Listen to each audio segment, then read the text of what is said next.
Hello and welcome to a new lunar cycle and a new reading for what's going on in this new cycle for you. I have three piles to pick from. So we have pile one, pile two, and pile three. So for pile one and pile three, the significator cards came out face up, so I'm letting you see them. The two cards for pile two that came out did not turn face up, so they're face down. Maybe that's significant, maybe it'll help you pick a pile, I don't know. So if you want to pick a pile with significator cards or just like feeling right now, you can pause the video to do so because I'm going to show you the tarot cards that I'm going to use for each of the piles in case you would rather pick based on the tarot deck. So for pile one, we have this deck. This one is quickly becoming one of my favorites. So this deck is a Cthulhu mythology tarot deck. For pile two, I have the Bone Tarot. Lastly, for pile three, I'm using the Wandering Spirit Tarot. So this one's, it's foiled on the edges, and it has a unique vibe. So I'll put that here. If you would rather choose your piles based on the tarot deck, you can pause now to do so. So, as always, thank you for listening. Thank you for being here. If you're drawn to one pile or multiple piles, all of it's correct because this is based on your feelings and intuitions. And I can't help you with that. No one can tell you what's right or wrong except for you. So I will see you in the reading. Welcome, Pile One, to your reading for the new lunar cycle. Your significator card that came face up, come on, was Plate Lantern. There you go. So we'll put that aside. We'll unpack these in a minute. Your other significator cards, you got two of them, is this message. Thank you, universe, for helping me see beyond the limits of fear. Thank you for expanding my perceptions so that I can see what is of the highest good. And your last significator card, we'll line those in a second, is oh, the universe works fast when I'm having fun.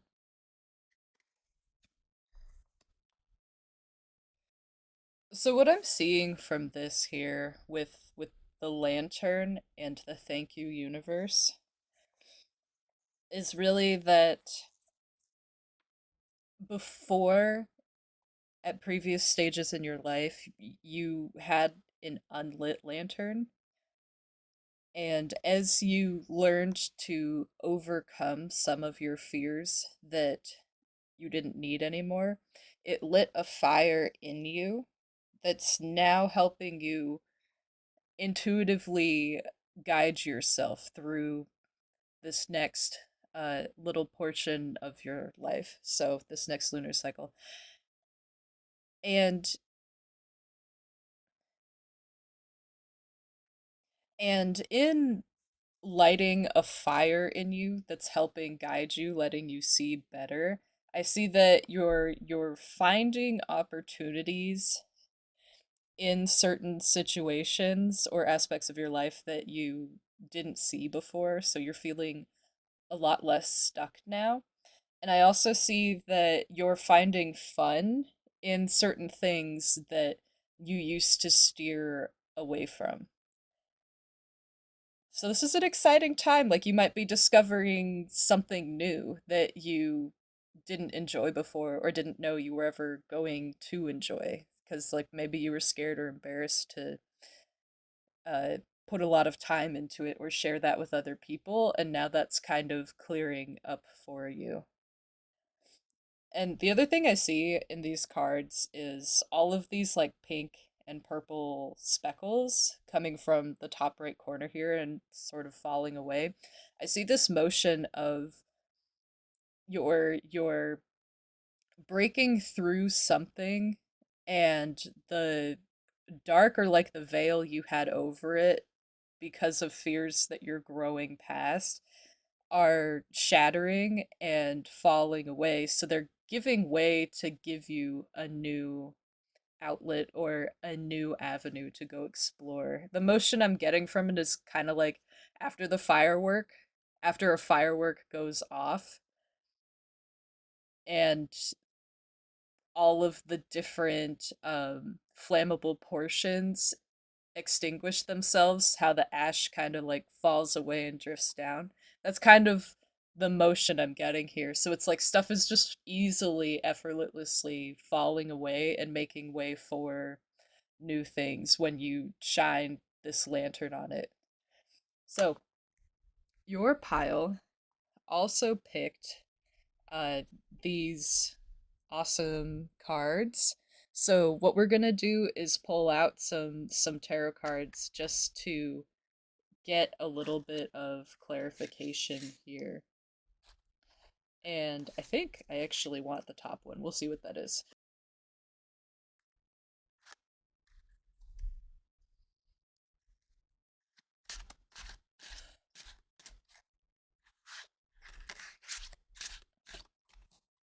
So I'm gonna clarify while I'm shuffling that I'm just gonna ask for more information about what this fear is.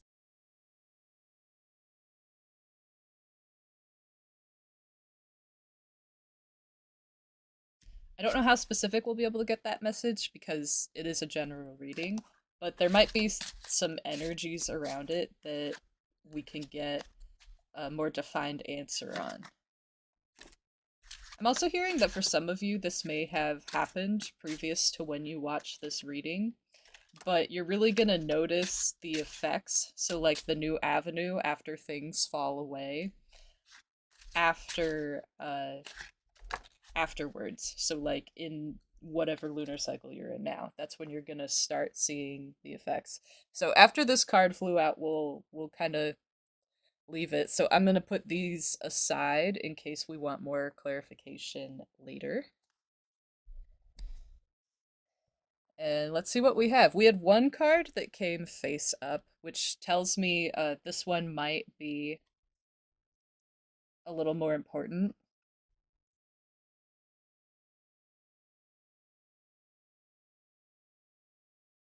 So the funny thing is that this card isn't actually a tarot card. But I leave this in here because I do get some messages from it. And it's funny because this card is basically like an advertisement for the deck. So it's just a call to action to like share the world of tarot and um the decks are really cool and useful cuz they can help you understand things. But I think the way I use this is the symbolism on this card here is more powerful than their little advertisement of hey, buy this or buy some and give it to your friends. uh and we'll get into it in a second, but for now I'm just gonna put him down. And then for this card we have the sun in reverse, and reverse cards are not bad. So we'll get into it in a second about why. We'll put that here though next to this big beast. So next we have the Nine of Cups face up, and this card was hiding two others. So we also have, let's see if I can read that. We have the Ten of Wands in reverse that was under the Nine of Cups. And then we have the Four of Swords face up.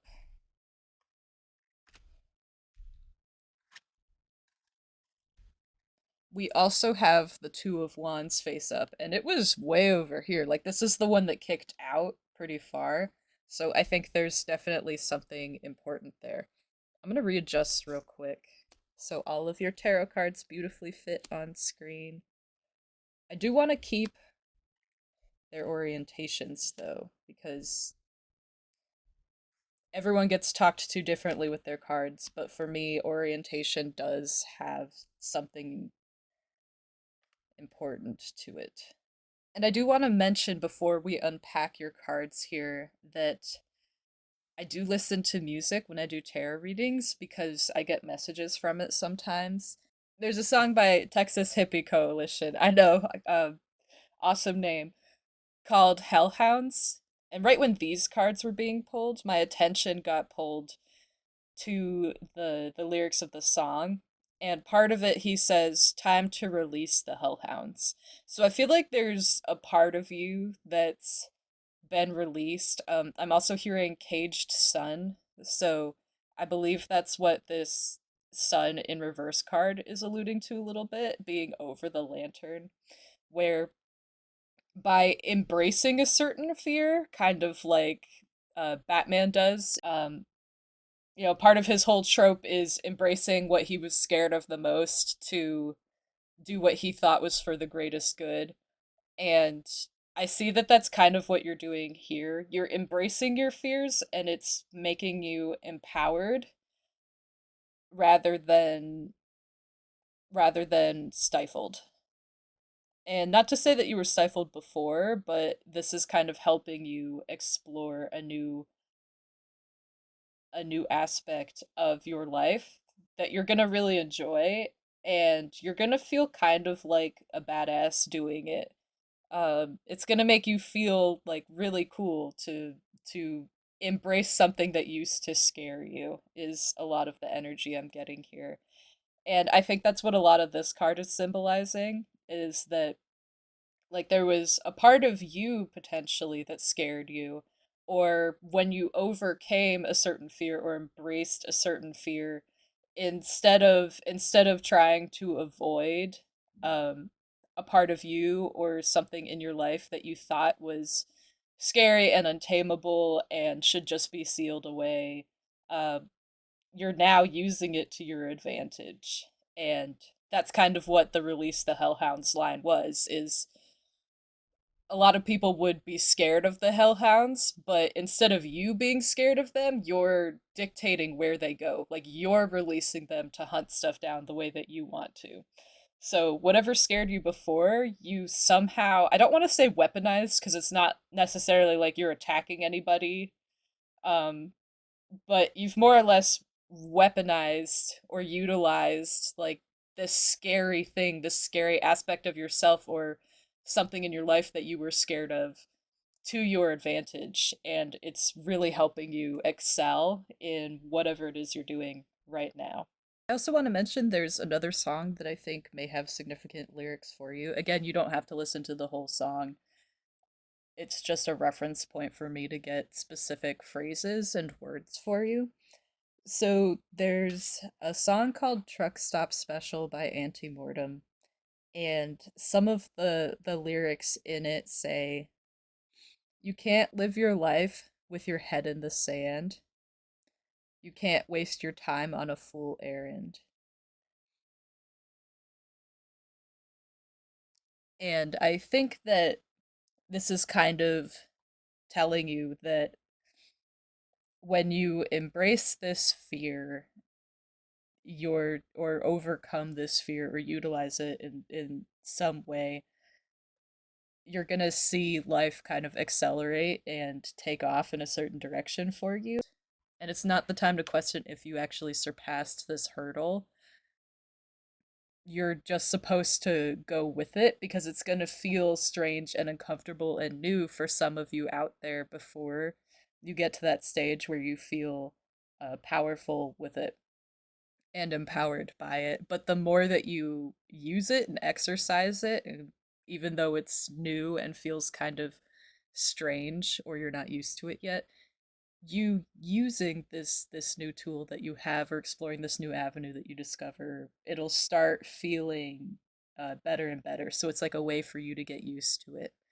So you're supposed to be proactive rather than reflective at first.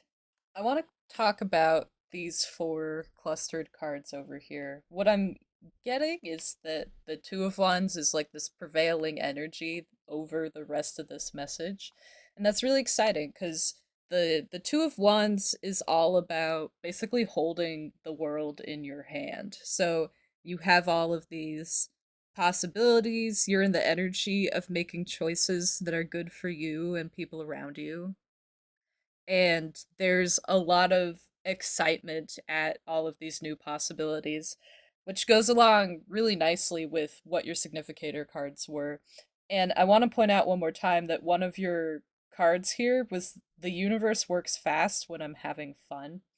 I think that this is going to be like a really fun thing for you. So it's not just going to be serious or empowering or getting a lot of work done.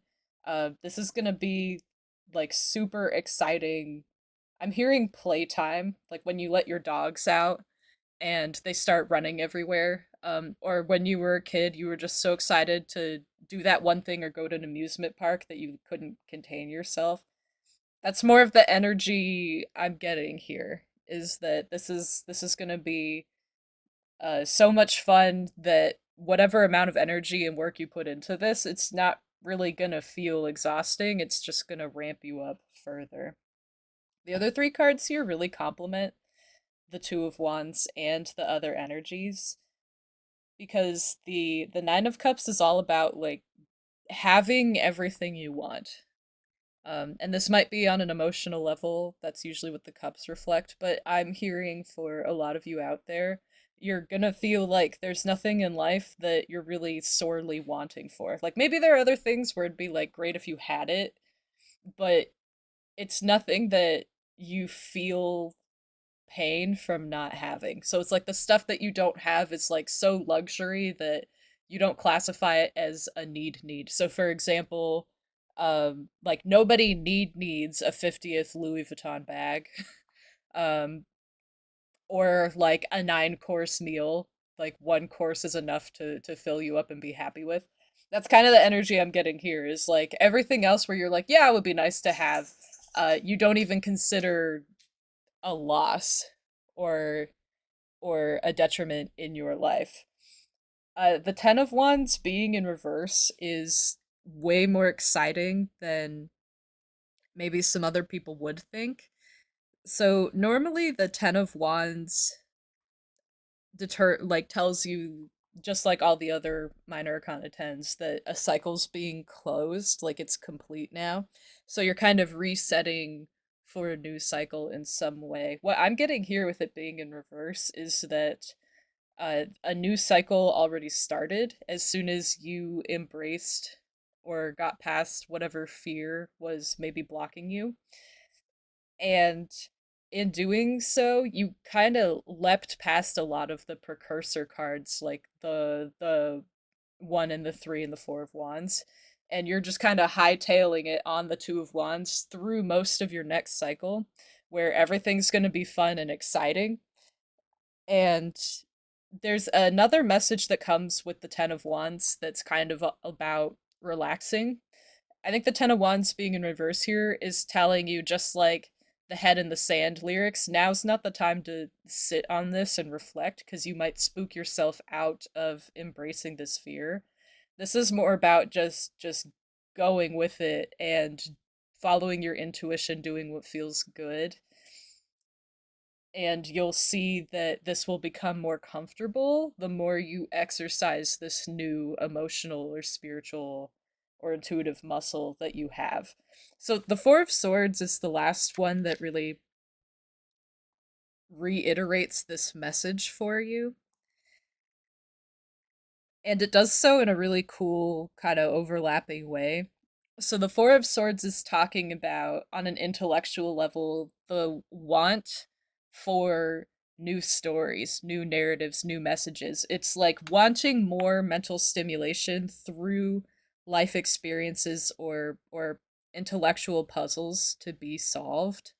And that's a lot of what I'm getting here, is that having this new stimuli in some way is gonna be really, really fun for you, since the Four of Cards was over the having fun is good for you card. The Four of Swords is also excellent at understanding how to balance your intellect, like your logical thoughts, so that one doesn't take over or you get kind of like mind locked. So you're going to flow through this new stimuli, these new situations, these new decision points with a lot of grace rather than getting stifled or finding yourself in a place of decision paralysis. And a lot of that will go along with having fun. Like when we're having fun, we don't normally think of it as being so confused over a conundrum that we just kind of shut down and don't know what to do. So this has a lot of energy of moving forward is going to be easy and you're going to have fun while you do it. So even if there are some interesting decision points, they're not going to exhaust you. They're going to help you continue propelling or accelerating forward.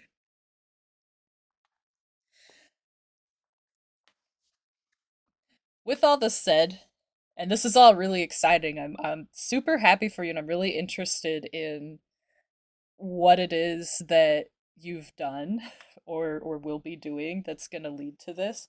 But I have a couple cards left that just have some general advice on some light work and shadow work you can do in this time to help you with all of this brand new energy.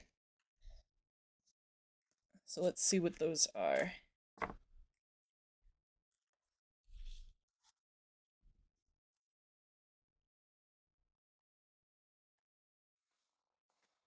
So the last two significator cards I have for you, this one's for the light work, and it's pretty simple.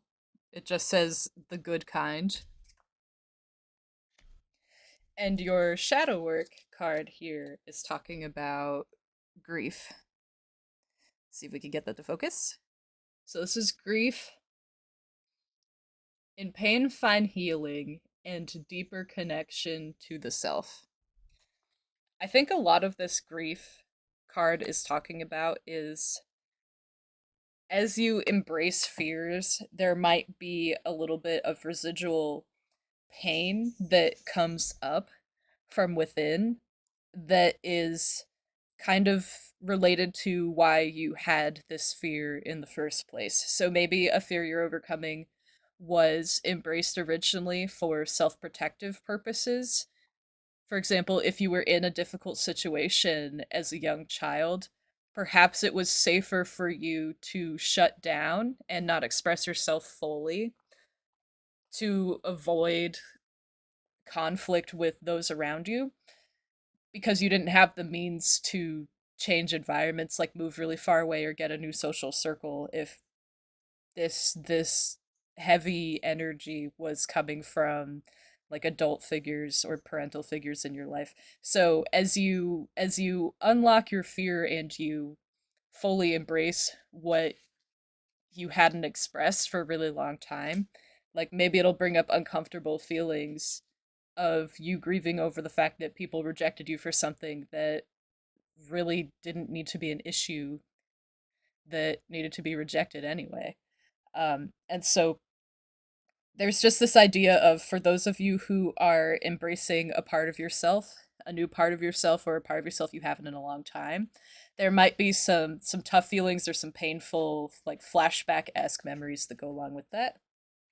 But you can get over those pretty easy and it'll be easier to move past them the more you exercise this part of yourself and figure out that the world is changing in a way that you enjoy a lot more. Like it'll seem more worth it to you than if you sit here in this grief or like this painful energy or memories of the past.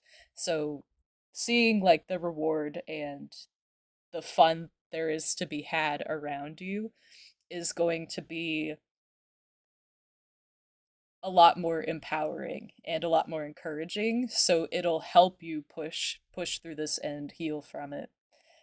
I think that with the good kind card here, it sounds a little cryptic because it's so simple. But I think for light work, this is reminding you that regardless of what you look like to other people, and I'm being called to reference this guy right here because when a lot of people see somebody like this, they might not exactly like it or understand it or even want to try to understand and embrace it. Like he could be the biggest teddy bear, but he just doesn't look like one, so like no one's going to try to figure it out necessarily. That's kind of like the example or the energy I'm getting. And I think that the good kind is talking about you get to decide um how good you are and classify what the best version of you is and what characteristics are applied to that best version. And if that is like offensive or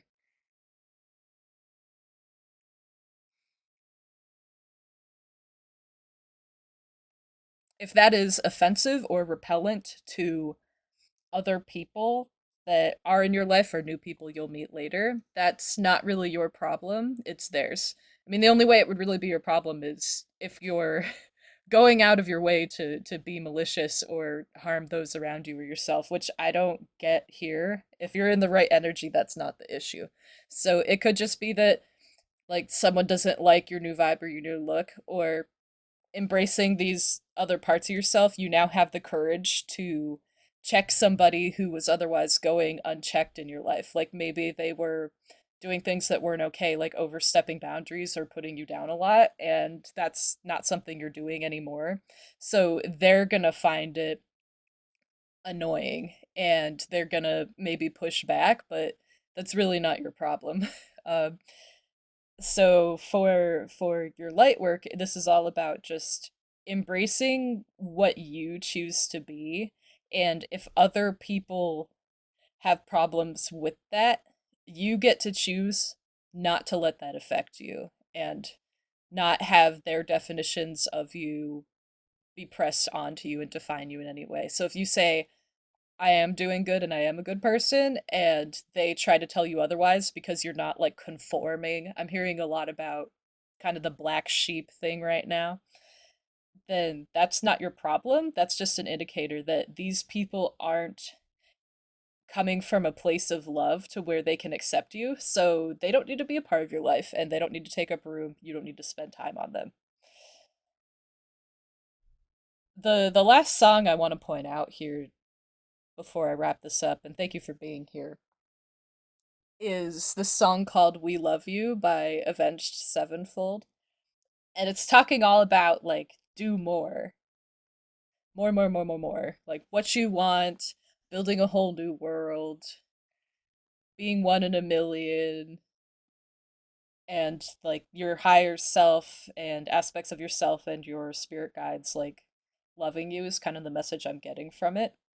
It's kind of an intense song, and you're gonna have some intense energy that maybe a lot of people aren't able to accept or accept for long periods of time just based on where their vibrations are compared to yours as you're going through this, and that's okay. Just understand that you're good and you're in a much better place, and reminding yourself of that may be really important for not accidentally reverting, like letting some pushback get to you. So as long as you're having fun and you keep going forward, you're going to embrace this change wholeheartedly. And I'm hearing never look back.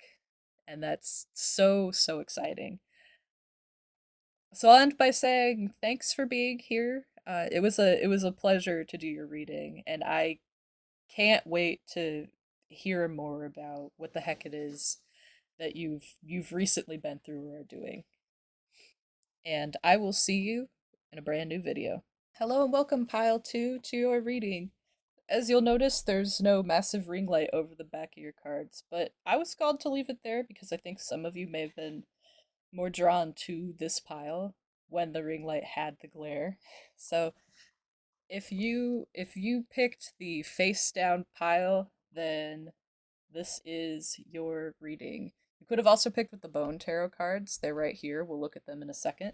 But we're going to start off with some significator cards. So first, we have this, which is we have this which is titled The Plate and the Letter, or I guess categorized as it. We'll put that right here for you. We also have the plate book. Let me get that in frame for you all the way. There you go. So we'll put these two next to each other. That'll work. That'll do. And the last significator card I have for you is this simple little message that just says, I choose to learn through love. And I love that energy. So these other cards we'll put aside for the moment. We'll get back to them. For your significator cards, I'm getting that this might be something a little more cryptic. Interestingly enough, I'm getting more of like a rebellious energy. And we'll draw some tarot cards to unpack that more. But I feel almost like this is like a righteous energy of in some way oppression was involved in sculpting some part of your life, and you're not in a bad way, but self-righteously moving past it. I do listen to music as I do the tarot readings, and I got this song that had some significant lyrics in it. So it's called 100% Pure American Rage by Anti-Mortem. A pretty intense title, but if you want to listen to it, you can. There's just a couple lyrics that my attention was drawn to. And it says, we took all we will take. Today we rise, join or die. Read the signs, we're out of time. And those lyrics sound pretty aggressive, but with this, I choose to learn through love. I feel like you're moving past some kind of oppression in the most enlightened, like emotionally and spiritually mature, beautiful way possible.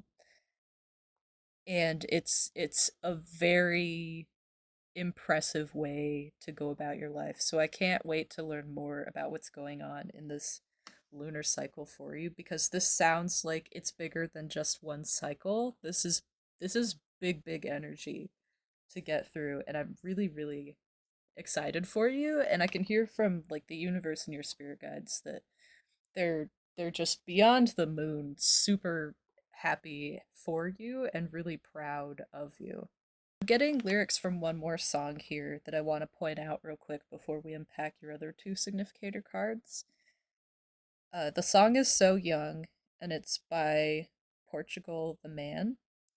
And the opening lyrics in the song say, So young, just begun, don't need to live to know what I'll become. I think that that has a lot to do with these cards over here. So we have a letter that is face up. It's not folded. Theoretically, you should be able to read it, but there's all of these like stains on it and flowers in the way. And then the book is closed. So you would think it's readable, but in its current state, it's not. And that's kind of the energy that I'm getting here, is that you could be an open book or an untarnished letter if you wanted, but with what you've been through, an easily readable letter is no longer easy. It's a little more cryptic. And rather than being an open book for everyone, I kind of hear that like this book will open when necessary to people who are important to you. And that's more or less, I don't want to say a side effect of oppression, even though that's what I'm hearing. Um, I think it's more of a very mature place to be where you understand that some people simply aren't worth the time and will do nothing but want to fight with you because they have problems with keeping their own ego in check, or they disagree with you at such a fundamental level because coming from a place of love or the level of enlightenment that you're at is agitating to them because they're not at your frequency. Like you're shining too bright and they're annoyed that they don't have the right sunglasses for it. And you kind of already understand that that's not your problem and some people aren't worth it. So you're kind of like blooming instead of trying to explain your book to everybody when some people just simply aren't going to get it because on a soul level they don't want to get it. If that makes sense. So I'm really curious here because this is some really big, really mature energy that I don't think a lot of people experience in their lifetime. So once again, like your spirit guides are really, really proud of you. But we're gonna pull some cards because this message, even though it's really big, is just a little bit vague. So I'm not really gonna ask a specific question. I kind of trust that you being in the point that you're in, you're gonna understand what you want to tell yourself. And I don't think I need to do a lot. I'm just gonna step back and let you talk to yourself the way that you really want to. I'm also being called to look at the back of the deck, which is the Knight of Cups. So it's not the fastest knight, but I guess in a way you could say it is the most emotionally mature. What I'm getting a lot here in terms of knights, even though knights are a lot about motion because they're really mobile, being on their mounts, their horses. What I'm more getting is that you're providing not only yourself, but those around you or those of who have been in similar situations, oppressive situations to you, that you're not gonna be the martyr, you're gonna be, I keep hearing like exemplar of justice, but that sounds super intense and maybe still a little bit cryptic. I'm hearing more that you're gonna be the more or less the knight in shining armor that kind of shows up for everybody. So you're more of the person who is like the kingpin or the spearhead or the one that's bringing awareness to this, like a spokesperson or a leader in some way. And I think it has a lot to do with this book here. So I'm kind of getting the metaphor that like the book is your heart, where you'll open your heart to people where it's appropriate to do so, but you realize that in a lot of cases it's not going to benefit anybody if they're being uh like really judgmental or uncooperative or coming from a place of wanting to pull you down rather than understand you. I'm also hearing bigoted a lot, so I don't know if this has to do with some like sociopolitical or like race related stuff, but I'm gonna leave that out of this because I'm not gonna make assumptions. Just maybe that's important for some of you to understand this message. So I'm gonna put the Knight of Cups kind of off screen for a second just so we can look at the other cards you have here. So we have the King of Wands. We have, let's see if it'll zoom in for you. We have the Page of Cups. We also have, this one came out sideways, and I'm going to leave it sideways, but we have the Six of Swords. And then we have these three cards here. First of which is Two of Swords, the Two of Wands,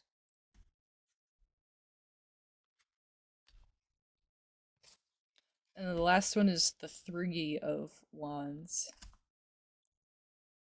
I'm wondering,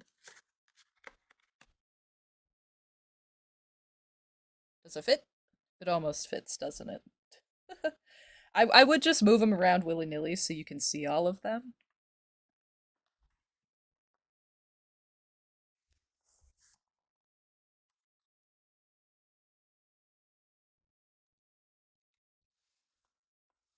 So I would move these cards around willy-nilly so you can see all of them, but that's not really how I operate because I get some messages based on the spatial orientation of these things. To understand these cards, I want to start off on these three over here. So we have the Two of Swords, the Two of Wands, and the Three of Wands. And I'm seeing there's two different groups that you may apply to. So the first one being explained really well by what the reverse energies of these three cards do. Even though I know they showed up face up, just bear with me. So these three cards, when they're in reverse, are talking a lot about being a little bit locked. So the Two of Swords can indicate that you recognize there isn't necessarily a good answer, quote unquote good answer to your situation, which for me, I'm getting a lot of you're past the point of understanding that regardless of what actions you take, there are going to be like other people or parties in your life that don't agree with you and may even be angry at you for doing it. And that's kind of built upon by the Two and the Three of Wands,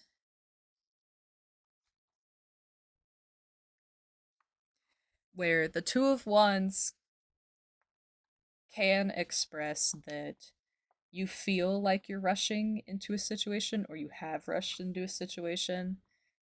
And I think this kind of expresses that because you don't think there is like a clear cut good decision, you're taking more time to think about it because you don't want to rush into a decision that you'll later regret.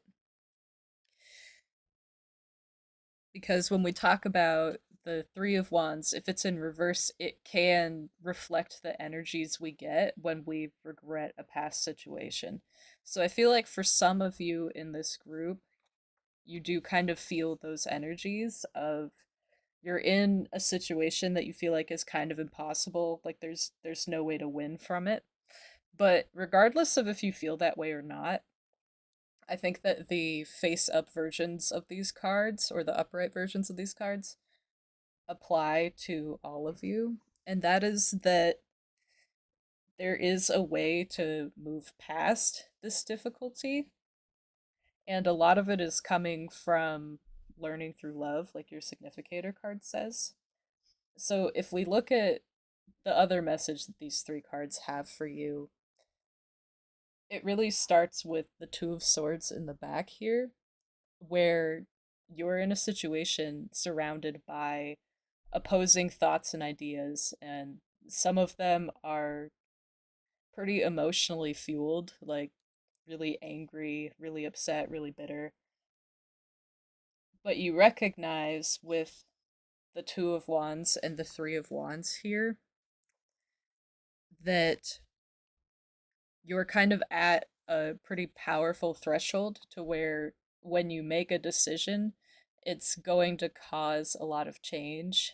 And that's a lot of why you want to take the time to understand what all your decisions are. And with the Three of Wands has a lot of teamwork symbolism behind it. So like on this card, the three bones here are supposed to be the three wands, and then there's the figure in the back.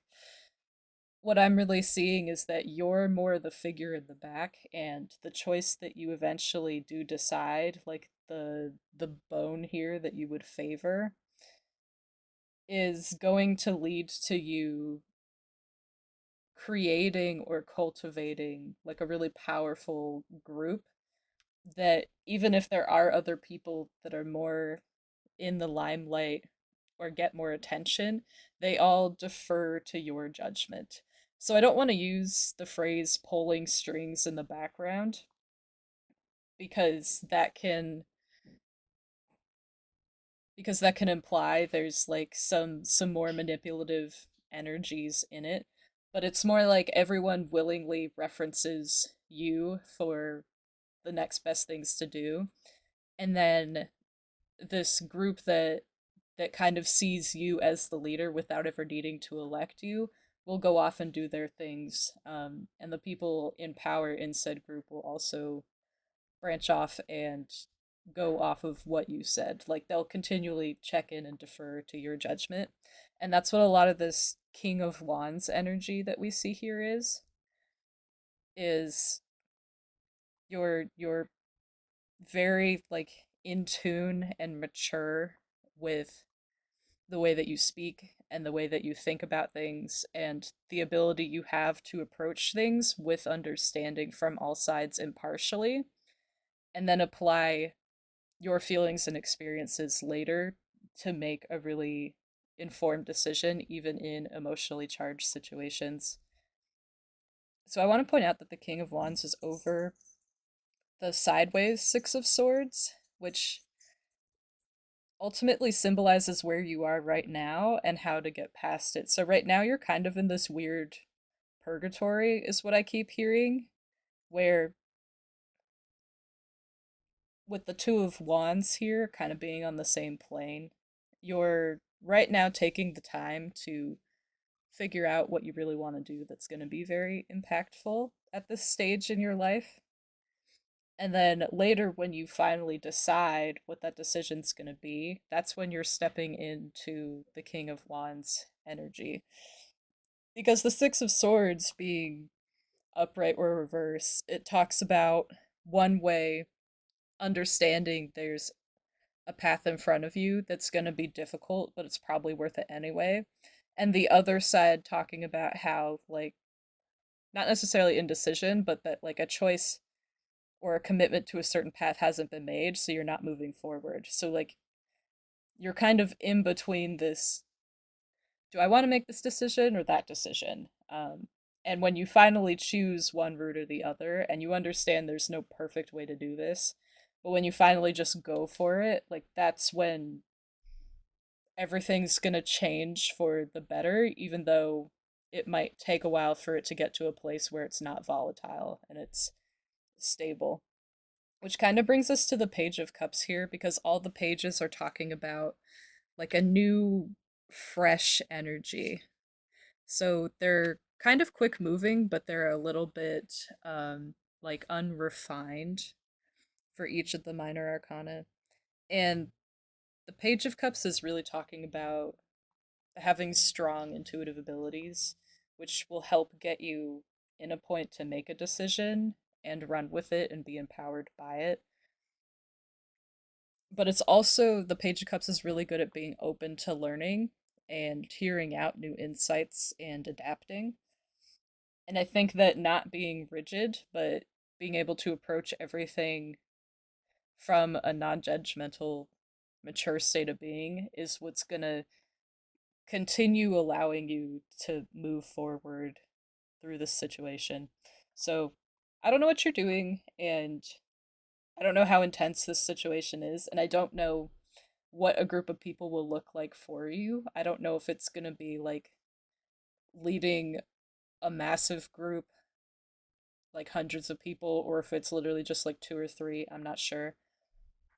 But either way, I'm seeing that you play a really important role in getting everything going and then keeping it stable once it is going. So the last couple cards I have for you are just some cards that give advice on some light work and shadow work that you can do during this next lunar cycle, just to help you move through all of this. So for the shadow work aspect, I have the Envy card. Turn green eyes into a force for self-improvement and inspiration. And I think a lot of what this is you're recognizing, I know this is shadow work, but I think there's dual messages here where one's recognizing that a lot of the opposition around you that's causing strife is other people coming from an envious angle or an envious position, and that is part of why they're being fueled to approach things not from a place of love or understanding and wanting more to pull you down than raise themselves up. But I feel like for you, when you're in the King of Wands energy, you're not really gonna feel a lot of overpowering envy for a lot of things. But there might be positions during this phase where you're envious of your past self when you had less responsibilities or you felt like the stakes were lower. And I think it's important to understand that what you're doing is like really significant for you and some others involved, and it's ultimately what you wanted, and that's why you were driven to make a decision in the first place. So even though there might be points where you're tired or frustrated and you wish that you didn't have these responsibilities, back before you made these decisions and had them, you wanted them. So you're moving forward. It's just sometimes some hard work and some tough energies have to be dealt with in order to move forward. But after the 3 of Wands comes the 4 of Wands, which the 4 of Wands is a lot about celebratory energies and being proud of what you were able to accomplish, in this case through some teamwork. So just remember that like the next phase in the cycle is going to be one where you'll feel a lot better, and all of this will be resolved enough to where you feel like you can relax more. So I have 2 cards for some advice on some light work. The first one is bliss. So it says bliss is worth creating from. And there's a from and a for here that are crossed out. We'll talk about that card in a second. And then the second card you have is cozy up with risk.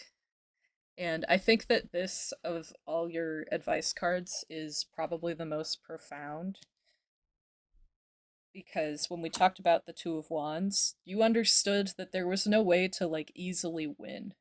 Like whatever situation you're in, it is complex and it does need to be approached with a lot of nuance. And regardless of your decision, a lot of people are going to be unhappy, but there's kind of a reason that some people are unhappy. Like they might not agree with the decision, but I think the decision is shutting down a lot of people that are potentially doing harm rather than good. So if they're unhappy with it, that's an indication that whatever you're doing is probably for the best, not in like a revenge or a malicious intent kind of way, but a way of teaching them that if they do things that are hurtful and damaging to others, there will eventually be repercussions and people will recognize their wrongdoings and push back against them.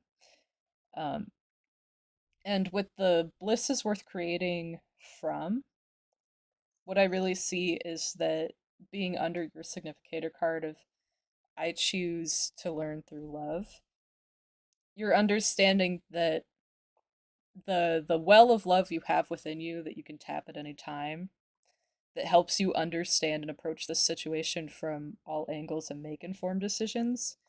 That's ultimately where you're going to cultivate a life that is blissful from. So you're going to enter new phases in the cycle that are celebratory and smooth going, like I mentioned briefly with the Four of Wands. So this pile was a little more vague, but I hope it helped, and I will see you in a brand new video. Hello, welcome, pile number 3. If you chose this pile based on the upright significator card here, or the Wandering Spirit Tarot, this is your reading for the new lunar cycle, and I'm happy to have you. So, for now, we're going to put the tarot aside and we're just going to look at your significator cards. And we're just going to look at your significator cards. So, for this one, if it can focus for me, there we go. We have a card defined by plate hourglass. That was the upright one that you picked with. We'll put it there. That looks good. Alright, your other significator card is just a short little message here. See if we can get it to focus. There we go. So it says, I witness the darkness and call on the light with my prayer. Thank you, universe, for guiding me to perceive this fear through the eyes of the teacher of love. Pretty interesting message. I do want to mention that just because the card says prayer doesn't mean prayer is something that you do regularly or are a certain religion that uses prayers regularly or at all. Um, a prayer can, yes, mean that, but for terms of this card, I'm hearing that it can also just be like a thought pattern you have, or like dreams or wishes, or like things you've been working on manifesting by recognizing that you want them, or you're like expressing gratitude for certain things.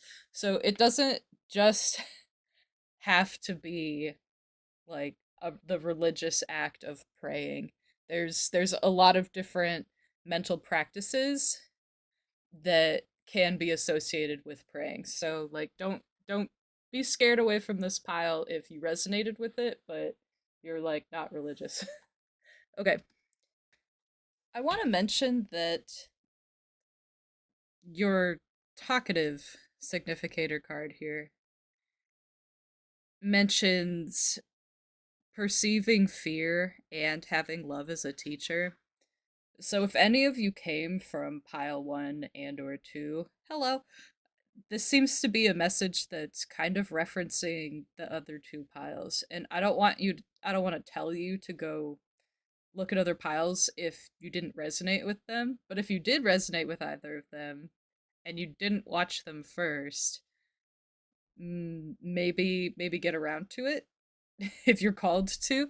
I'm not trying to tell you what to do, but I kind of feel like there's a lot of dualities here, kind of like related to hope and fear and using love as a teacher.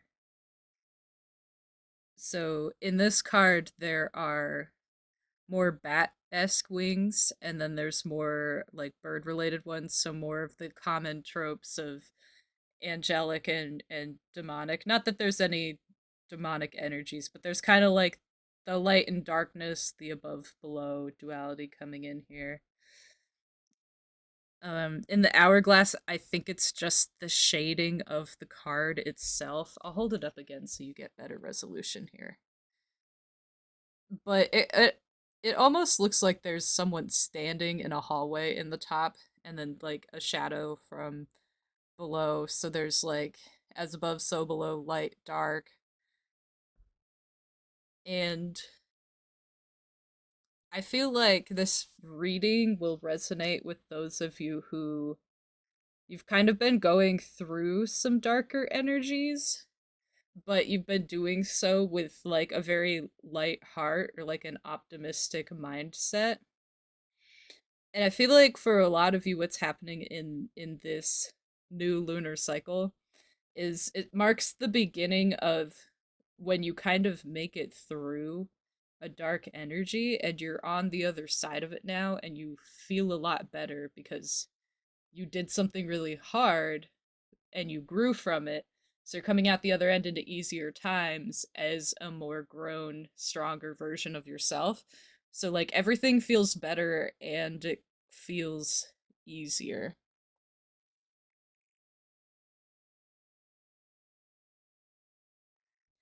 I also see something in the expression of the skull itself, even though it's not necessarily drawn with expressions. But I'm just getting like a mood of being like really sad. And I don't think it's necessarily tied to anything specific. That's just the weight of the energy that's maybe been around you lately, or maybe you've been in a stage of your life where there's a lot that you feel there is to be sad about. So let's get some messages with your tarot cards, and I'm going to pull them on screen so you'll see them all.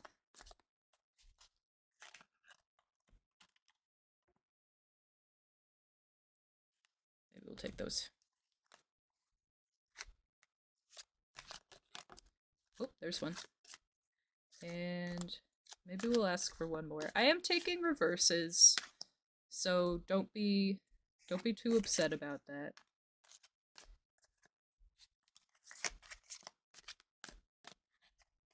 Oh, take That one.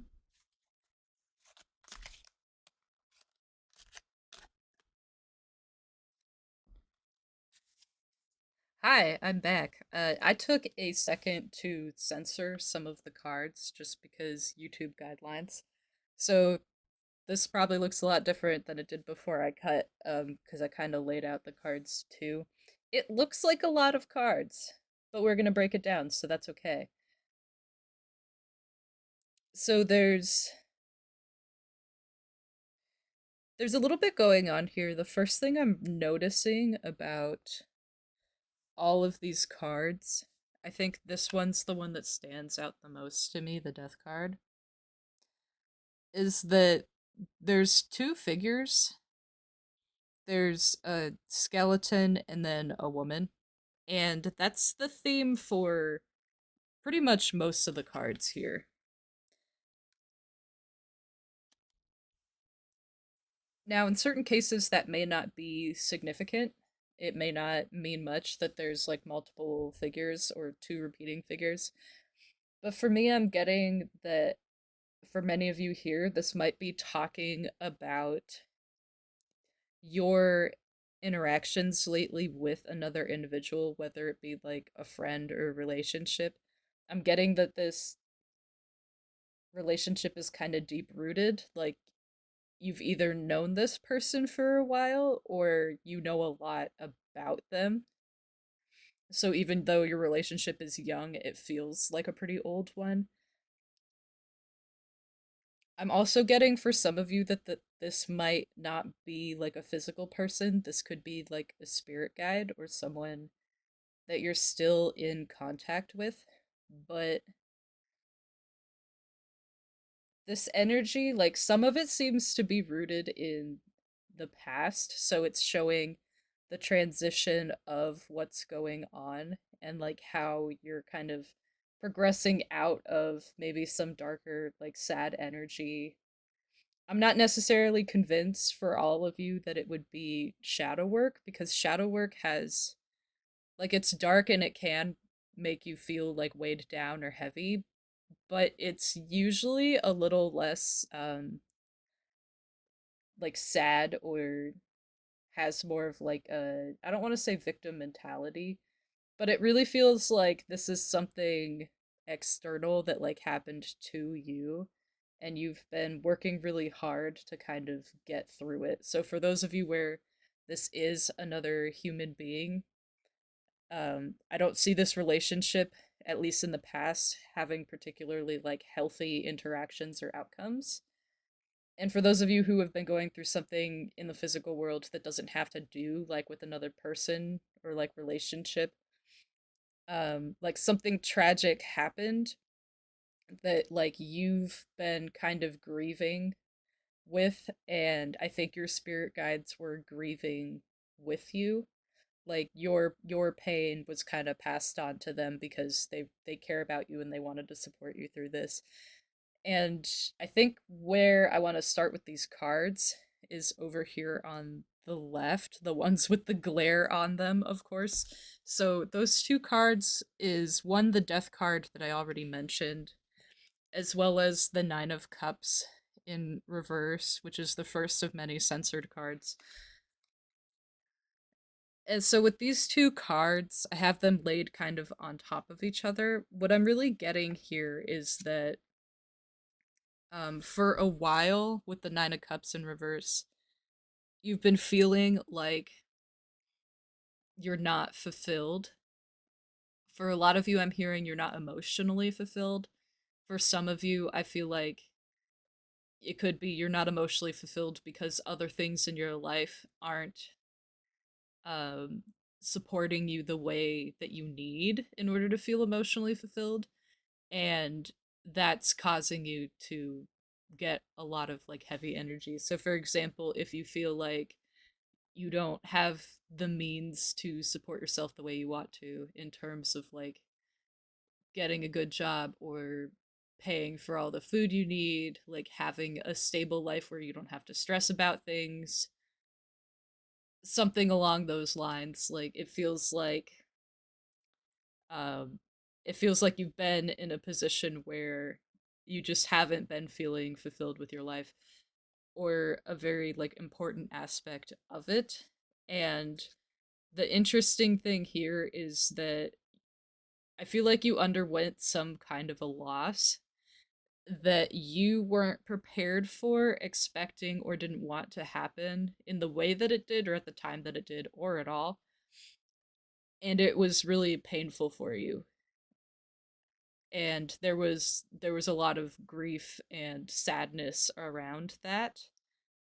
But the thing is that this cycle of death, like this dying or absence of something, is making way for you to get out of this reverse Nine of Cups energy. So it's moving you out of not being fulfilled, so you can move into a situation where you are fulfilled. So I have a feeling that you had a moment of a really heavy loss that at the time you don't want, but later in your life you might feel like, even though I wasn't ready for it or I didn't want it, I'm glad that it happened because it freed me up to get into a new position. And I have a really touchy example, so I'm sorry if this is, like a trigger, but one thing I hear is that like if you're in a damaging relationship, like you and your partner are both really hurtful to each other, if there's some kind of codependence or maladaptive tendencies there, sometimes the partners don't want to break up or one of them doesn't, but like after a breakup of some degree happens and you move on and you like see other people or stay single for a while and heal yourself, you realize like, oh, that relationship was really bad for me, and now I'm really glad that I'm not part of it anymore, and I'm really happy that like I am moving on now, because at the time I didn't recognize that it wasn't for me. I was too scared of like being alone or being afraid I wouldn't find anyone else, but like now I'm really happy it happened. That's sort of the energy I'm getting here. Is at first you weren't super excited about it, but later you'll be grateful it happened. Moving on from this, I think I would like to just go from like left to right. I'm getting kind of like a timeline-esque progression from the spread. So we'll talk about these two cards next. I know the censor tag is covering this one. Um, but this one is the, let's see if we can, there we go. There we go. So this one's the Ten of Cups in reverse. And this one is the Page of Cups, also in reverse. And I think one thing that's important is the dynamic between the two characters here. So, like, the skeleton is kind of holding the cup, and it sort of looks like the woman is reaching for the cup, but when you look at her hand in particular, I don't know how well you can see it. She's not necessarily like going to grab for it. Her hand's just kind of on the same level there, but she's, as far as the hand goes, she's like disinterested in the cup. And I think part of this is in part of your healing process. I'm also hearing like you thought there was going to be a happy ending for some of you, and it didn't happen. Because the 10 of Cups is like the end of a cycle, but like a really good cycle. So you feel fulfilled and like you're happy. You kind of have, it's like the classic Disney like dreams coming true energy in a way. And more so on an emotional level than anything else. But with this being in reverse, I really feel like you don't necessarily feel that way. And I feel like for a lot of you out there, you feel like you got robbed. Like if this death didn't happen, if this loss of something important to you didn't happen, then you would have a happy ending. But what I'm seeing here is that the loss happened when you weren't ready for it, to protect you from an ending that wouldn't actually happen the way that you thought it would. And because everyone's situations are so different, I can't help you understand why that situation wouldn't have ended happily for you. I'm really not sure. I don't know how long it would take or any of the like logistics. But what I do know is that this was one of those instances of divine protection where this happened to you to, for some of you, you requested it on a soul level to try to learn a lesson, and it turned out the lesson got out of hand, like it got away from you. And for others of you, there were situations outside of your control that just got you stuck in a really rough spot. And for many reasons that I can't speak to, the thing that would get you out of that spot was something that you didn't want to have happen because your mind perceives it as a painful loss, and that can be for a lot of different reasons. But with the Page of Cups, with you being disinterested in reaching for the cup here, what I kind of feel like happened is that in your grief, you wanted time to not just like sit in it to stagnate, but you weren't necessarily ready to move on yet because pain is something that we all process different, especially when it's varying degrees of intensity. And sometimes it takes more time for us to gather the energy and pick ourselves back up and heal enough to move on. So it's kind of like if you gash the bottom of your foot, you're going to need some time before it's comfortable to walk on it, let alone run on it again, especially without like reopening the wound. That's like the energy I'm getting here of for a lot of you, you just weren't ready to reach out for a new cup. You weren't ready to go back to the Ace of Cups and start a new journey, especially when you feel like you got robbed of what would be like a very fulfilling, happy like end or cycle or achievement or lifestyle that you thought you were going to have in some way or another. For others of you, for a select few, and you know, if this doesn't resonate, then leave it.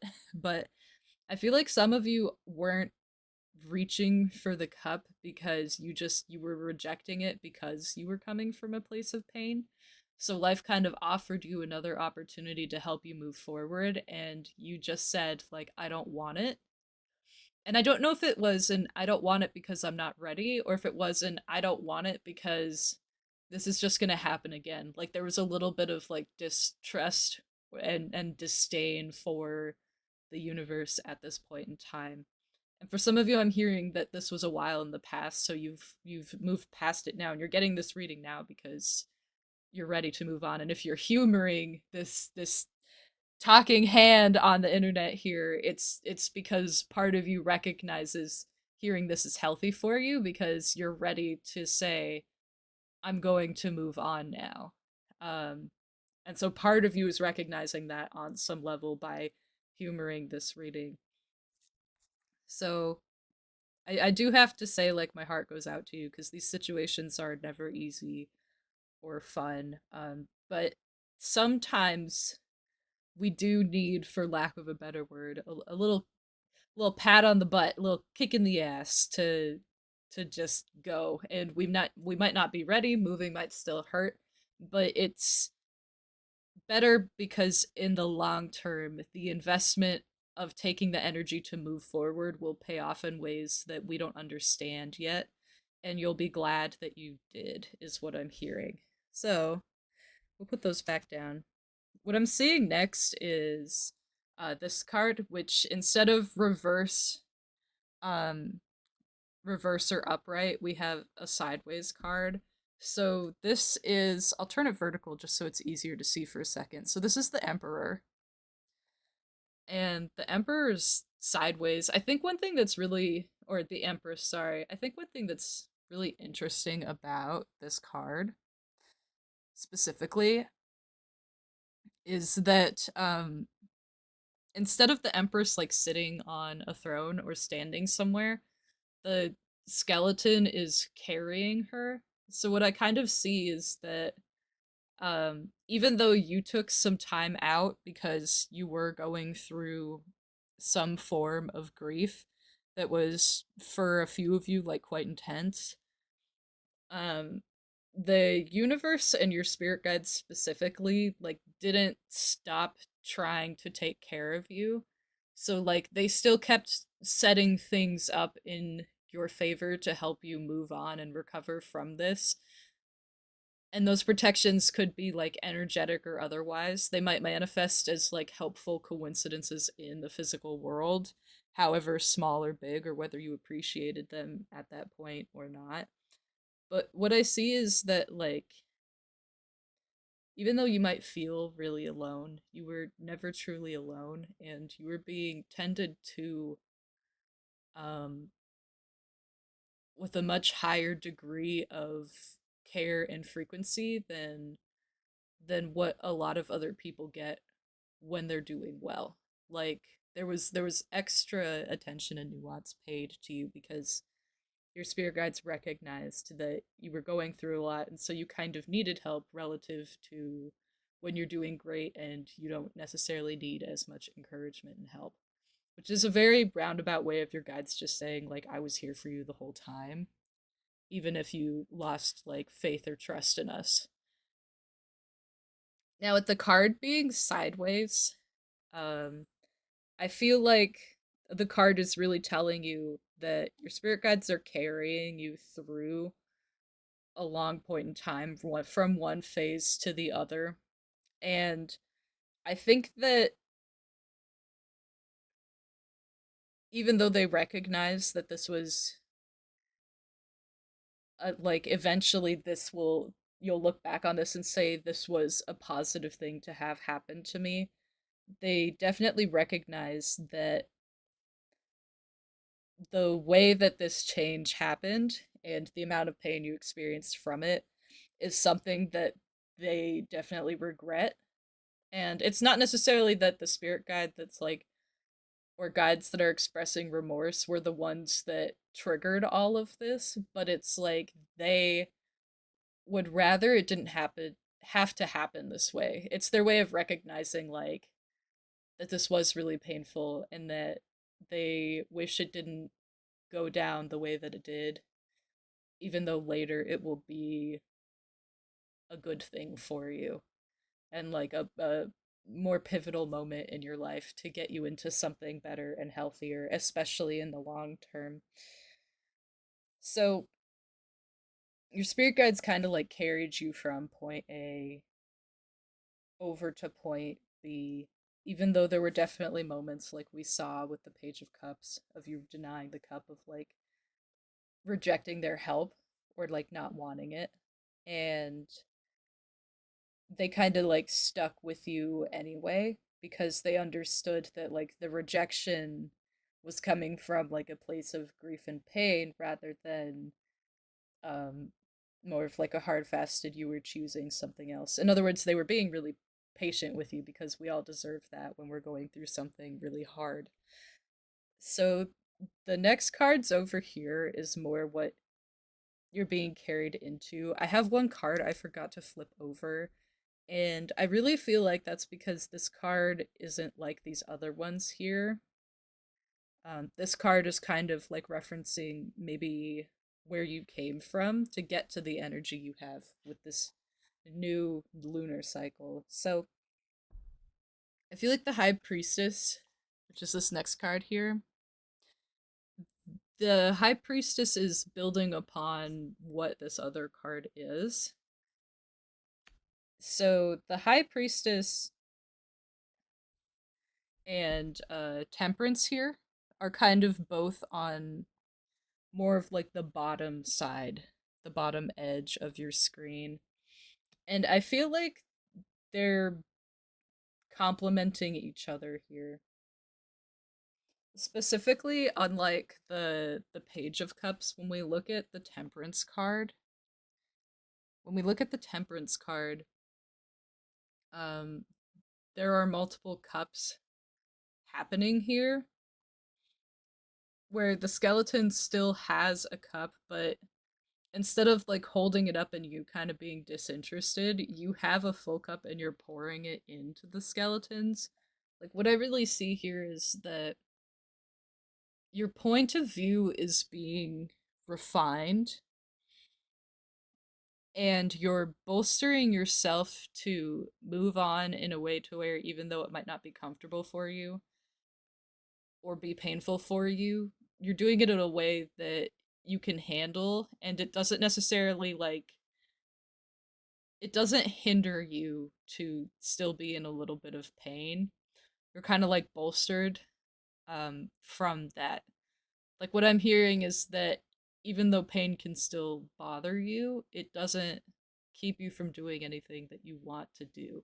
Like in a way, you're almost like stubbornly ignoring it or saying, I'm going to do stuff in spite of that because I'm done being in pain. Like I'm done caring about that. And like, it's almost the energy of no point in crying over spilled milk. And what I'm seeing here is that you're kind of like in an energy of signaling to your spirit guides in the universe what you want moving forward in a healthy way so that they can pick up on that signal and those energies and then go out and find other things to bring to you that match the new energy. So as you step into a healthier energy, you'll attract healthier situations, healthier relationships, healthier people and entertainment to be around.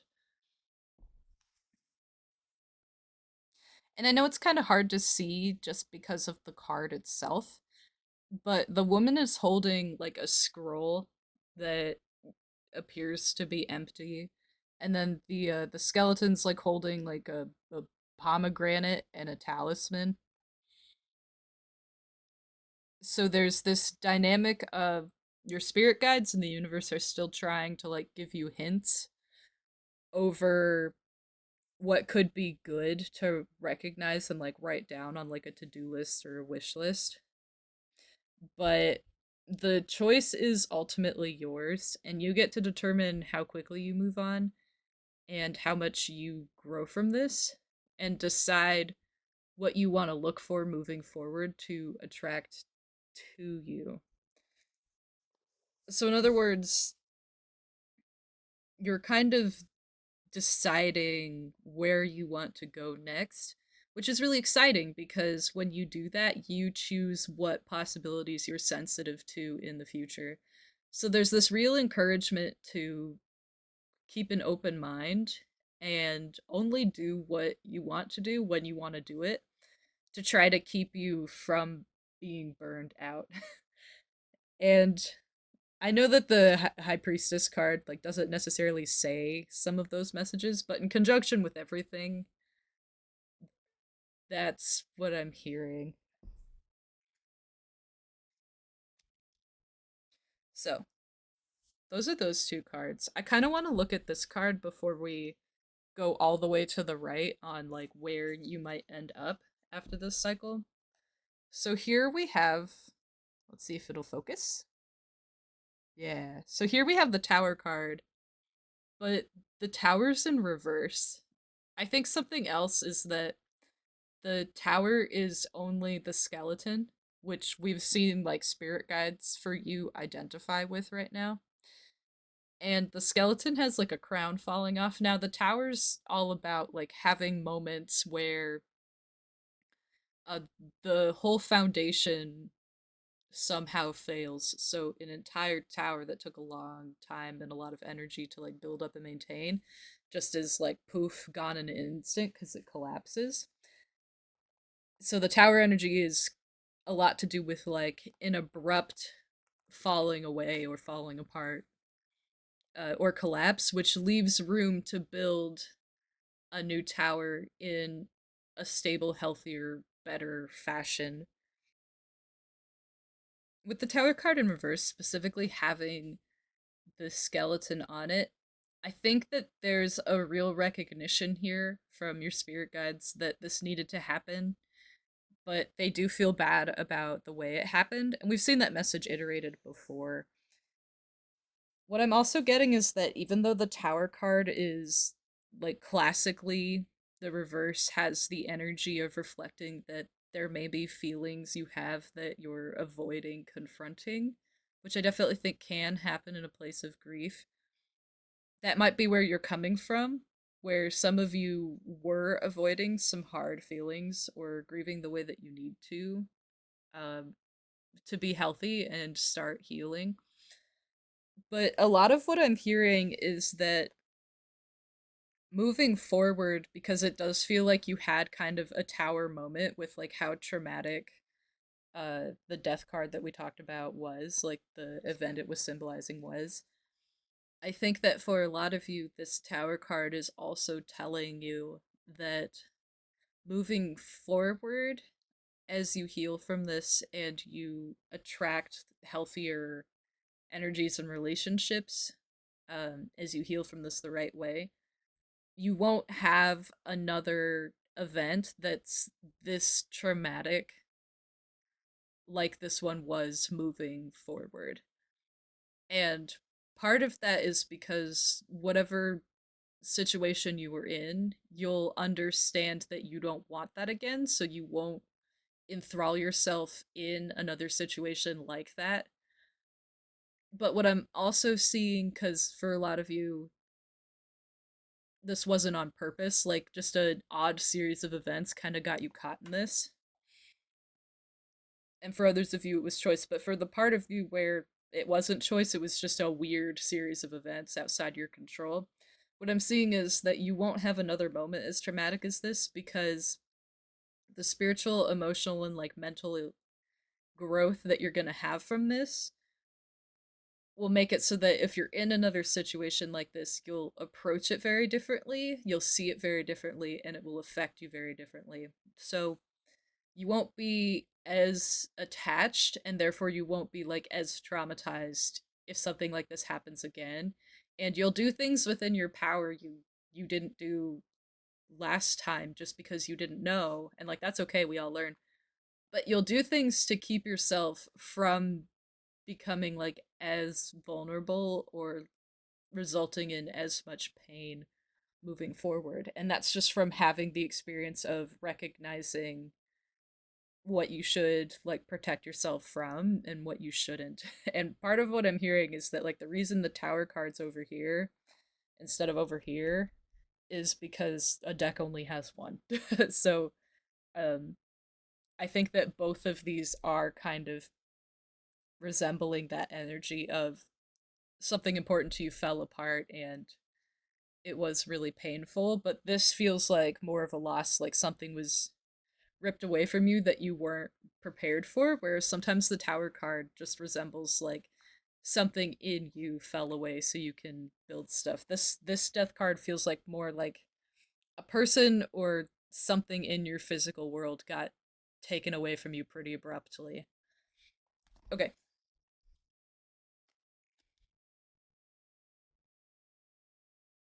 The last two cards over here are the last two I wanted to unpack for you. So, this one behind, let's see if we can get to focus.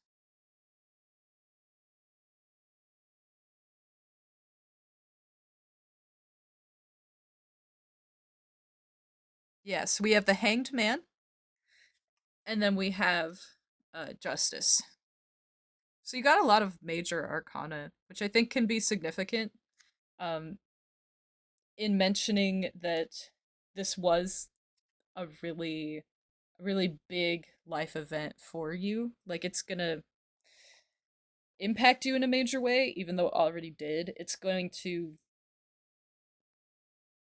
inspire you to shape yourself in a way to where you're going to see a lot of effects from this just based on how you grow.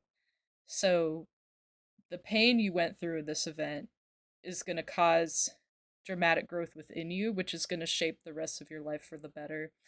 And they're going to be like, you're on a significantly better life path now because this happened than what it would be if this didn't happen, just because it got you out of a situation where, to varying degrees, those of you in this pile would be able to understand how badly that could have ended for you. in the future, but also just growing from this has set you up for you to be able to have your life look the way that you ultimately wanted it to when it didn't. Like now you're in a better position to actually make that happen, that 10 of cups moment happen. So with the justice card, I'm hearing that if this situation was largely due to an individual or like a relationship that was damaging you, um, the scales will be balanced in a way to where, like, very blindly and unbiasedly, like, they're gonna get checked for what they did. And I wouldn't necessarily call it karma, but it's more like they're going to experience a lot of hardships coming up because they're not going to grow from this experience where you did. And so they're going to continue to go through a lot of struggles and not move on. So if they were toxic, they're going to continue to be toxic and they're going to attract that. And they're only going to be met with greater levels of toxicity um, until, they eventually learn and like recognize that what they did to or about you was like so wrong and they really, for lack of a better word, like repent for that. So there's a lot of pain coming up in their future just because they're not going to grow from this the way that you are. And part of that message is here because for some of you it's healing to hear that they're not going to get away with this. And for some of you it's healing to hear because that message of I'm going to be on a much better path and they won't. Like there will be moments in your life where you see that. Um and that'll be like another reminder of hey, like you can see all of this positivity happening to you. So it wasn't all for nothing. It wasn't all like just a waste of time or a waste of your resources and energy. Like you weren't hurt for no reason. This was actually like a net positive for you. It just sucks in the moment right now. With the Hanged Man, I'm kind of seeing in conjunction with Justice is pretty brutal. Um, because it shows that if the situation was brought on by like a malicious individual, there are going to be some pretty severe repercussions and crackbacks that are fueled for a reason closer to karma. And I think a lot of people look at karma the wrong way, where it's like if someone does something bad, like bad's gonna happen to them.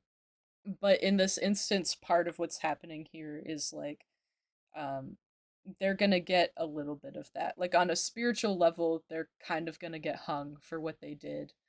Um, and that will come about in a way to where it's encouraging that other person to like never do that again. But it's up to them if they want to repeat that kind of like toxic cycle that they're in.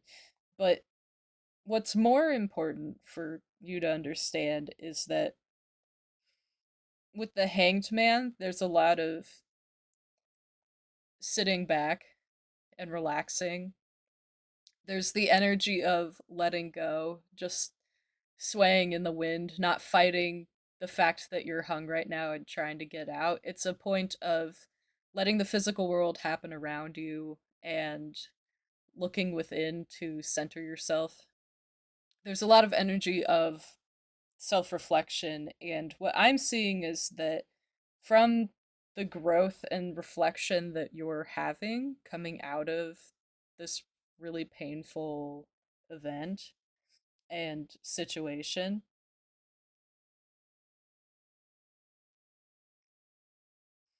you're going to be in a position where you can take your time and just kind of watch the world happen around you while you decide what you want moving forward and heal the way that you want to. So you're kind of getting a break where you can just take some deep breaths and like decompress and process everything that happened for you because Like, no one, including yourself, can tell you how much time is enough to heal from something like this. And I think it would be really unfair for yourself or somebody else to tell you, hey, it's been like X amount of days, weeks, or months, so like you should move past this now. And you want to take that with a grain of salt. You want to be healthy about it. So like the tower in reverse, if you're someone who is avoiding like a lot of emotions and stagnating, that will eventually be at the detriment of yourself, and you might watch yourself like emotionally wither or turtle up. But more of what I'm getting isn't a warning about that.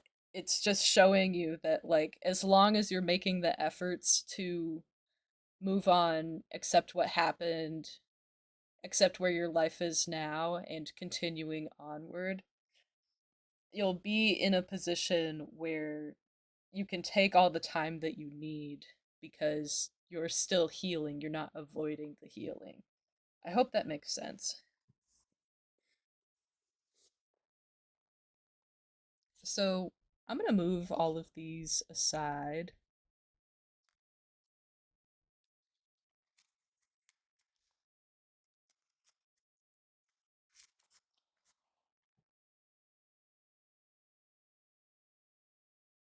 I also want to mention the song that I'm listening to right now.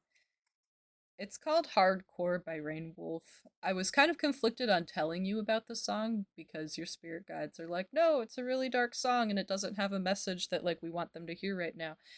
But I'm giving you the song just for like credibility because these lyrics are in there if you look it up. But that way you know I'm just not necessarily saying stuff even though technically this is entertainment.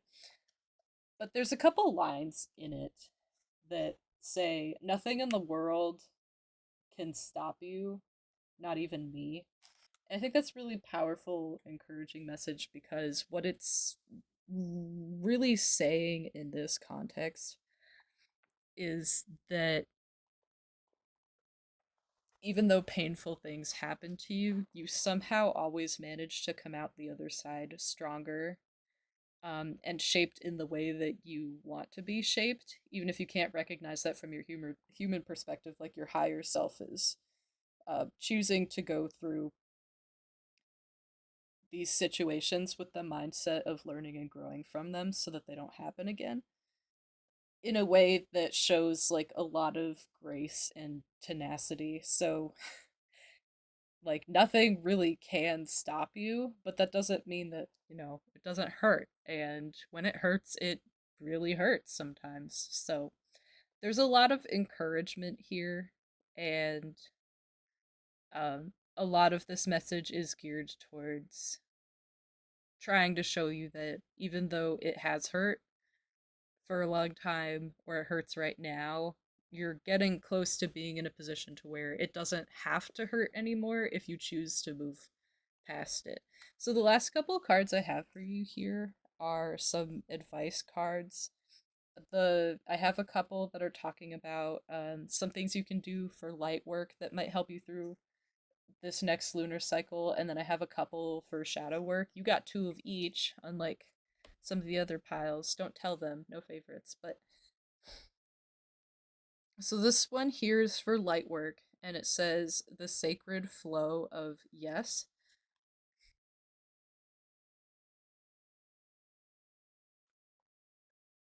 The other lightwork card says shift the way to new potential. And then I do want to look at your two shadow cards real quick. So this shadow work card is talking about apathy, and it says ignite your passion, for it's the antidote to indifference. Oh, I don't know if you can see it down there. We'll put it over here.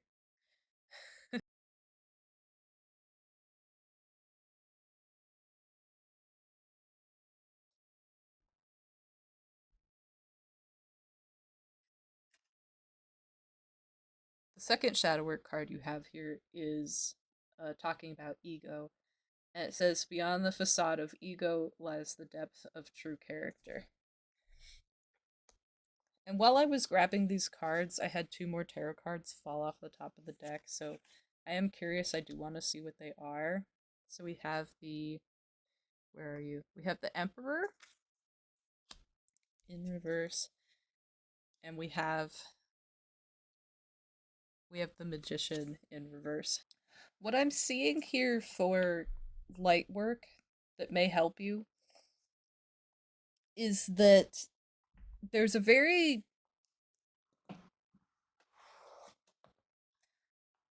like beautiful thing about telling yourself yes. So giving yourself permission to embrace things that you enjoy, embrace parts of yourself that you may have hidden, in terms of like self-defense or self-preservation, or pleasing those around you. There's a very real empowering practice of encouraging yourself to heal from not receiving a lot of encouragement from yourself previously, or being oppressed, or feeling the need like you were oppressed in the environment around you. So for those of you who are getting out of a damaging relationship, um, where you may have been told no a lot, you may have been shut down a lot, you may have been manipulated a lot, giving yourself the space to enjoy what you want to enjoy without judgment for yourself about it can be really empowering. And this doesn't have to be like a romantic relationship. This could be a toxic friend group. This could be a terrible boss. This could be an exploitative coworker. This could be a really judgmental parent. And for those of you where it's just like a situation you were in, I think telling yourself yes is more about encouraging yourself to open up to the right people, including yourself, and just accepting what happened and then finding new situations that you're interested in. And that kind of ties into the apathy here of igniting a passion. So for some of you, it may be healing to pick up a hobby that you put aside for a while, or finding like a new hobby or friend group that you're really into.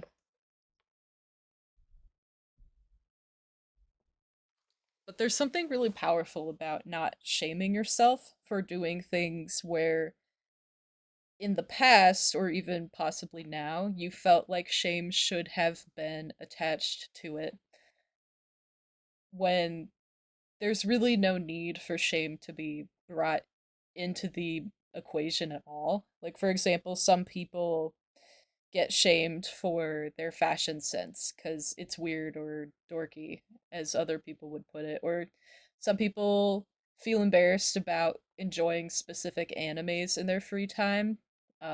Some people feel embarrassed about their art or a career choice that they really want to make because it was shamed by others around them that they valued highly in the past. And I think it's finally time to take steps when you're comfortable with it on just enjoying the things that you want to enjoy, just for the reason of enjoying them, not serving other people, not making up money, but just doing it because you want to, and like being okay with that, and not needing a yes from the world around you. So with the shift the way to new potential card, I really see that as you empower yourself, as you encourage yourself and tell yourself yes, um, you'll find new potentials, new opportunities. You'll understand that you're stronger and better at certain things than you thought you were before.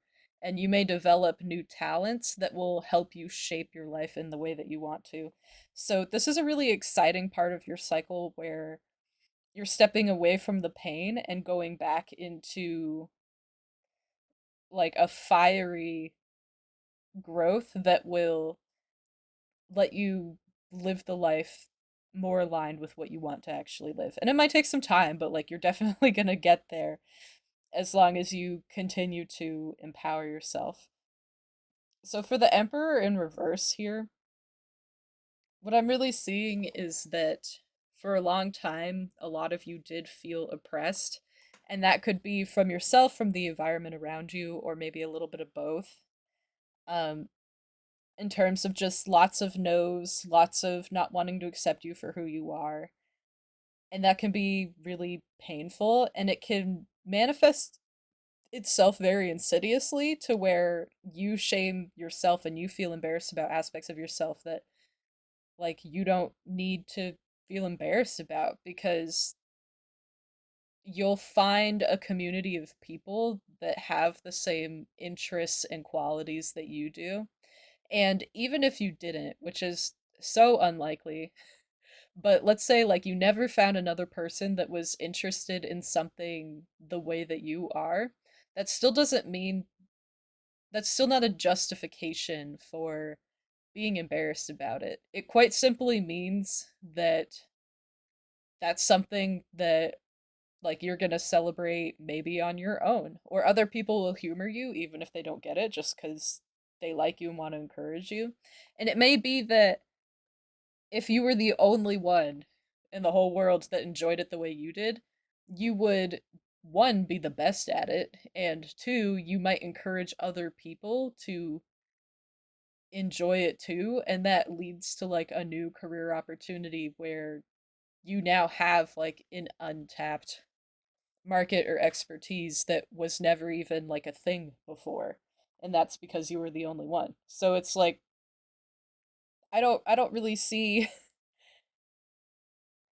or I shouldn't say I, because I'm talking for other people, but like your spirit guides in the universe don't really see a need for you to shame yourself, other than it's something that you felt you should be ashamed of in the past, because that's the energy you were met with from outside forces before, and you picked that up as a way of like as a way of protecting yourself in terms of like emotionally, or staying away from like volatile situations. But since you're out of that now, with like the death card and everything we talked about, you don't necessarily need to be oppressed anymore. And it's going to take a while to break that habit for some of you. So, like, be patient with yourself. You don't want to shame yourself for going slow either. Like we talked about with the hangman, there's a lot of time here to where, as long as you're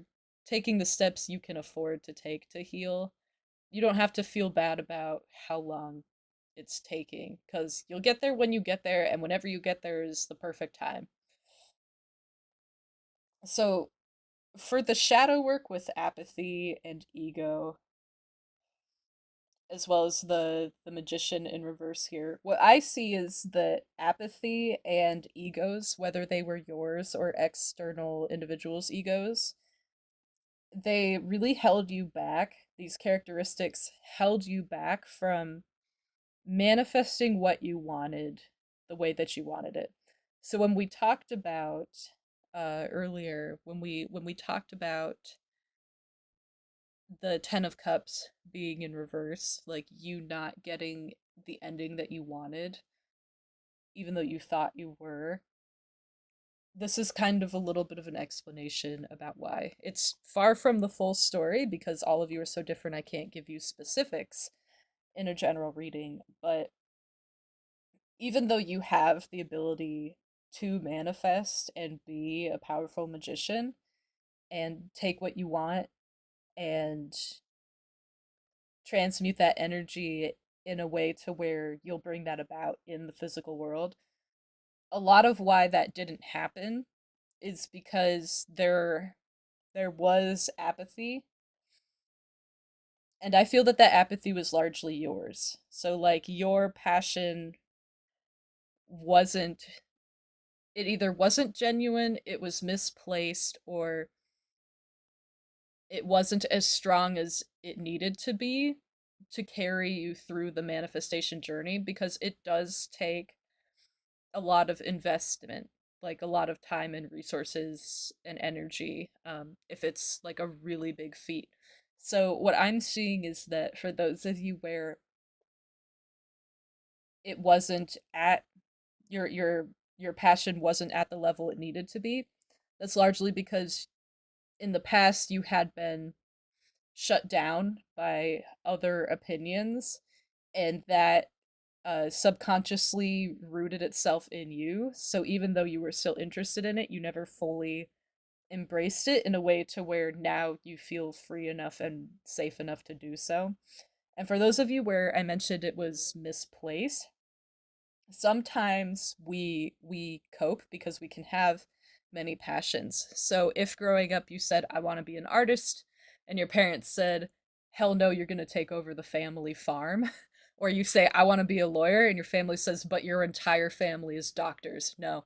Um there's something in there about maybe you wanted to be the lawyer, but you decide as you're in medical school, if I have to be a doctor, I'm going to specialize in what I want to. So, like, maybe I'm going to stay away from pediatrics because I don't enjoy working with children or clients. So instead, I'm going to specialize in, like, in spinal surgeries or uh heart surgery or something, to where you don't have the same types of patients usually, or you don't have the same dynamic with your patients as like a family practitioner. And you decide you're really interested in, how the heart works or like the latest surgical techniques, or it turns out you're really good at surgery and that's something you could be proud of. So you develop like a passion for it. But you're making the best of the situation you compromised on for whatever reasons. I'm not blaming you, but it's like you made the best out of the situation that you had, out of the cards you were dealt. But you always felt like I would really at any point in time love to go back and actually go to law school. And so it's like, yes, you're passionate about, let's say, heart surgery and whatever type of lawyer you would love to be most, but your choice now was not necessarily to ever fully invest yourself into something you compromised on. You were never meant to fully invest yourself into becoming America's number one heart surgeon or whatever it is, because you're not fully vested in it. It came from a state of compromise instead of 100% passion. And that doesn't necessarily mean the way to fix the situation is to like quit med school altogether, or if you're already a practicing surgeon, just straight quit your job and like go to law school. But it means that you're in a position to where it's up to you to make that choice because you're empowered to make that choice now. So this is where you get to really choose. Do I have I grown a love or realized a love for heart surgery to where I do want to be a heart surgeon my whole life? Or would I rather start to pivot away from heart surgery and embrace other passions? Would I rather go back to law school? Would I rather, quit and do this other thing altogether and say screw it to both and like go be a professional gamer or like a musician or something. So this is kind of where you're being encouraged to find where your passions are rooted, what they're applied to, and which ones you want to enjoy on the side and which ones you want to build the bulk of your life around, and pursue them appropriately. So you were kind of stalled on manifesting exactly what you wanted. One, because you were in a situation where if you did that, it wouldn't have ended well. But also because if you manifested the life you wanted around a passion that isn't powerful enough for you to want to pursue it for the bulk of your life or the majority of the waking hours in a day, like you would need to manifest what you want. So like if you wanted to be a heart surgeon, maybe you're passionate about it, but you get burned out on it after like your second day of doing it in a work week, where you need to actually work more than 2 days a week. So it's not realistic because you'll get burned out too fast and it's not necessarily a viable career for you anymore. And it wouldn't give you what you want because emotionally you wouldn't feel fulfilled because you're dedicating so much time to something that you get burned out on very quickly. I hope that example helps because this is more of like an open-ended abstract question for yourself that only you can answer. And what I see with the ego card is a lot of the apathy was instilled or encouraged within you because egos of other people had pressured you into compromising or not pursuing the passions the way you want to, or maybe just not expressing how passionate you were about stuff because other egos didn't want to handle it. So if you were a bigger fan of like some band or TV show or like movie, then a lot of your friends, maybe you downplayed it because these, in this example, so-called friends would have made fun of you if you were as into it as you actually were and you expressed that to them. So there's an energy of somewhere along the way you quelled or hid your passions because of the influence other people's egos had upon you. But when you start letting that go and you start recognizing where your feelings are coming from and why, and you start saying yes to yourself and rejecting what other egos and your own ego have like encouraged you to do, you'll start to shape your life in the way that you actually want, and that's when you'll start manifesting things the way that you want to. So you were stalled for your protection so that you can build a life that you're happy in long term, and you're happy with it because it brings you joy. It doesn't make you happy because it's pleasing everybody else. Like, you should have the freedom in your life to do what you want to do, like, as long as you're not hurting anyone else. And if it helps other people on the side, it's a bonus. And I promise you that when you do things that fulfill yourself, you will find in all sorts of ways you weren't expecting that you will be helping other people in ways you didn't understand you were, just because you're fulfilling your own self. And the reason can be as small as like when you're your happiest self, you raise the vibrations and emotions of other people, your joy to be around, you can support other people because you have the means, like emotionally, time wise, financially, to do so. But also, just an example I'm hearing is there's a lot of people, like channels on YouTube that are not marketed as self-help. So for example, I like to watch certain people play Magic, like the Magic the Gathering arena game online. And they'll get letters regularly from fans that say like, "Hey, I've been going through a lot. Like I was going through cancer, or I had some really bad mental health problems and I was struggling with really severe depression, and watching you guys in your newest like games that you upload every week actually got me through this for months, and now I'm feeling a lot better and I still enjoy watching you." And like these people who are playing a card game, like they didn't start their channel thinking like we're going to help people with depression and other people in the hospital, but just because they were doing what they wanted to do from a place of love, they managed to encourage so many other people, and brighten other people's days.